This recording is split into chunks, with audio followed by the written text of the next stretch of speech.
İmtahana düşə biləcəyi sual tiplərindən. Sual belədir, şəkli görürsünüz sağda. Y nöqtəsi yarımçevrənin mərkəzi, AC bərabər CY, o da bərabər DB, FC D-nin paralel, FC bərabər 3, D-nin bərabər 5 olarsa F-ni tapın. Aha, verilən qeydlər hamısına aparaq. Söhbət yarımçevrədən gedir.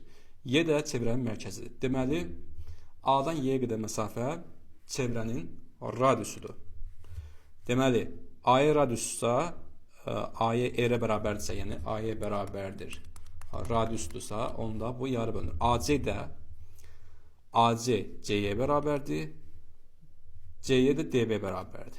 Deməli, bura olacaq R bölək 2, C-yə də olacaq R bölək 2, burada olacaq R bölək 2.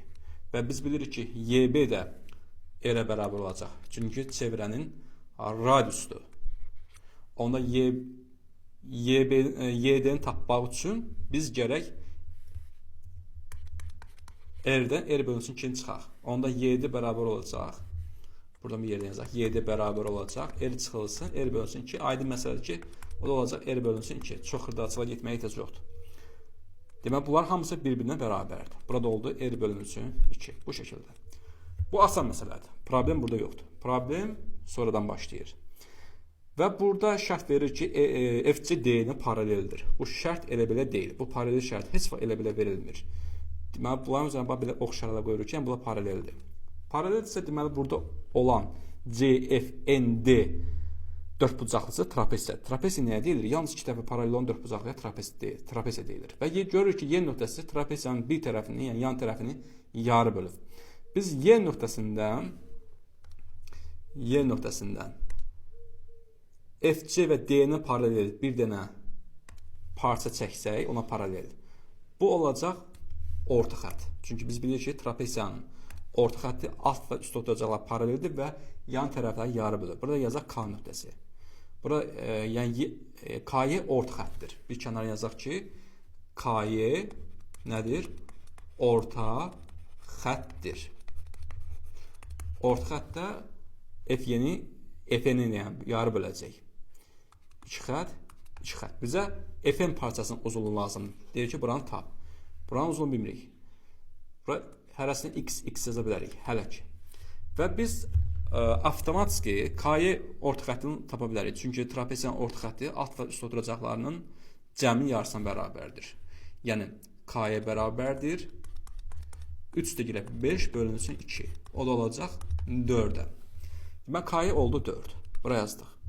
Sonra nə edirik? Biz görürük ki, biz burada çevrədən istifadə edirik. Çevrədə deməli, əsas ortaq xüsusiyyətlər haradır? Radiusdan bərabər olması. Yəni, bu şəkildə radiusdan bərabər olması. Yəni, çevrənin mərkəzi ilə çevrənin ixtiyar nöqtəsini birləşdirsək, radius alacaq. Həmin radiusda çəkək. FY ilə NY-ni birləşdirsək, bunlar oldu radiuslar. Aha.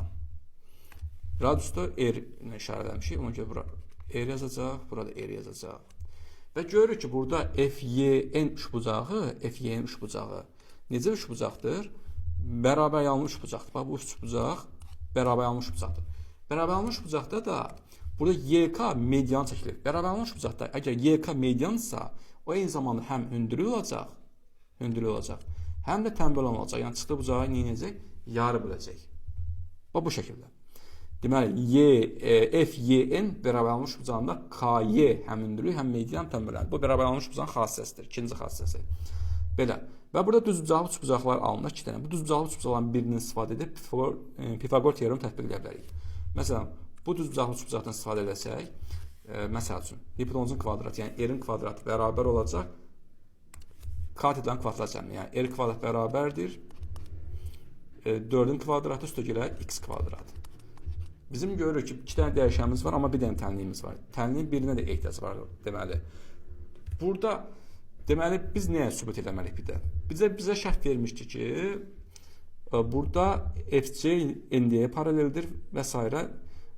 Və burada gördük ki, KY də orta xəttdir. KY də çəkili tərəfə nə oldu? Perpendikulyar. Yəni, orta xətt yan tərəfin birindən perpendikulyarsa, deməli, bu trapesiya düzbucaq trapesiyadır.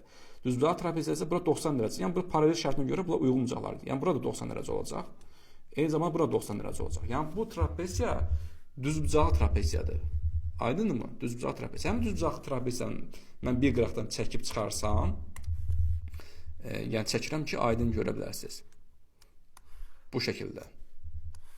Bax belə. Aha, adlandıraq. Orada olduğu kimi. Deməli, D bura olur, C bura olur, F, N 90 dərəcə, 90 dərəcə. Deməli, bizə hündürlük lazım. Deməli, F-nin uzunluğu ümumi olacaq 2x, DC R-ə bərabər olacaq. Yəni, R bölünsün 2-ci cəmi R-dir. Şəkildə görsənir. Yəni, bunların ikisinin cəmi belə R-ə bərabər olacaq. Sonra yuxarı oturacaq 3-dür, aşağı oturacaq neçədir? 5-dir. Düzbucaqlı trapeziyadan söhbət gedirsə, deməli, hündürlüyün birini çəkmək lazımdır. Körbucaq təpəsindən. Hündürlük çəkirik bura. Bu şəkildə. Burada 90 dərəcə alınır. Burada yazaq. Tutaq ki, nə yazaq? Hərf tapmayacaq. F, K yazaq. K da var. H yazaq. CH olsun. Bura 3-dürsə, burada 3-dür. 5-dən 3 çıxana qalır bura 2. Bura 2x-dir. Burada 2x olur hündürlük. Burada düzbucaqlı şübbucaqda biz Pifagor teoremi tətbiq etsək, növbəti tənlimimizi alaraq, yəni yenə hipotenuzun kvadratı, yəni R kvadrat bərabər olacaq katılan kvadrat cəmi. Yəni 4x kvadratı plus 2 kvadrat neçə edir? 4 edir. Bunlar gördüyünüz kimi ikisi də R kvadrat bərabər olduğu üçün deməli bunları bir-birinə bərabərləşdirib həll edə bilərik. Buranı silək, çünki bura artıq bizə ehtiyac deyil və başlayırıq həll etməyə. 4x kvadrat üstə gələk 4 bərabərdir. 16 üstə gələk x kvadrat olacaq. Yəni 3x kvadrat bərabərdir. 16-dan 4 çıxana qədər 12, x kvadrat bərabər olacaq 4-ə, x-ə bərabər olacaq 2-yə. X 2-yə bərabərdirsə, bizdən də f-nin uzunluğunu soruşur. F-nin də 2x-ə bərabər. Yəni 2 vurulsun 2, o da olacaq 4. Yəni cavabımız olacaq 4. Və salam uşaqlar. Bu qədər. İnşallah ki, izahı aydın şəkildə başa düşə bildiniz. Uşaqlar deyəndə ki, müəllimlər üzr istəyirəm. Belə.